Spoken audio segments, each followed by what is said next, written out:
എല്ലാ കേരള ബ്ലാസ്റ്റേഴ്സ് ആരാധകർക്കും നമ്മുടെ പുതിയൊരു വീഡിയോയിലേക്ക് വീണ്ടും സ്വാഗതം. ഇത് ബ്ലാസ്റ്റേഴ്സ് സോക്കർ.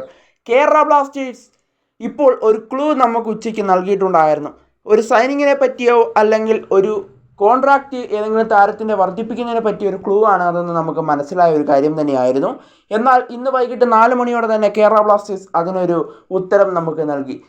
കേരള ബ്ലാസ്റ്റേഴ്സിൻ്റെ സൂപ്പർ താരമായ അഡ്രിയാൻ ലൂണ കേരള ബ്ലാസ്റ്റേഴ്സുമായി വലിയൊരു കോൺട്രാക്ട് തന്നെ സൈൻ ചെയ്തിരിക്കുന്നു.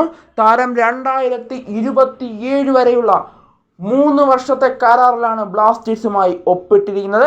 2027 മെയ് 31 വരെ ലൂണയുടെ മായാജാലം കേരള ബ്ലാസ്റ്റേഴ്സിൽ തന്നെ തുടരും. ഗോവയും മുംബൈയും അദ്ദേഹത്തെ റാഞ്ചാൻ മുൻപന്തിയിലുണ്ടായിരുന്നു. എന്നാൽ ബ്ലാസ്റ്റേഴ്സ് അദ്ദേഹത്തെ വിട്ടുകൊടുക്കാൻ തയ്യാറായിരുന്നില്ല. എന്നാൽ ഇപ്പോൾ ലൂണയുടെ കരാർ പുതുക്കിയിരിക്കുന്നു കേരള ബ്ലാസ്റ്റേഴ്സ്. ലൂണ 2027 മെയ് 31 വരെ ബ്ലാസ്റ്റേഴ്സിൽ തുടരുമെന്നുള്ള കാര്യം ബ്ലാസ്റ്റേഴ്സ് ആരാധകരെ ഇപ്പോൾ ബ്ലാസ്റ്റേഴ്സ് അറിയിച്ചിരിക്കുന്നു. ഇനി ബ്ലാസ്റ്റേഴ്സ് ആരാധകർ കാത്തിരിക്കുന്നത് ദിമിത്രിയോസ് ഡാമന്തക്കോസിന്റെ കരാർ പുതുക്കലുമായി ബന്ധപ്പെട്ട ബ്ലാസ്റ്റേഴ്സിന്റെ പോസ്റ്റിനായാണ്. എന്തായാലും നമുക്ക് കാത്തിരിക്കാം. എന്തായാലും ലൂണ അടുത്ത സീസണിൽ തുടരും. നോവാസദോയും ലൂണയുടെയും കോമ്പും നമുക്ക് അടുത്ത സീസണിൽ ബ്ലാസ്റ്റേഴ്സിൽ കാണാം. എന്നാൽ ഈ ദിമിയുടെ കാര്യം കൂടിയാണ് അറിയാനായിട്ടുള്ളത്.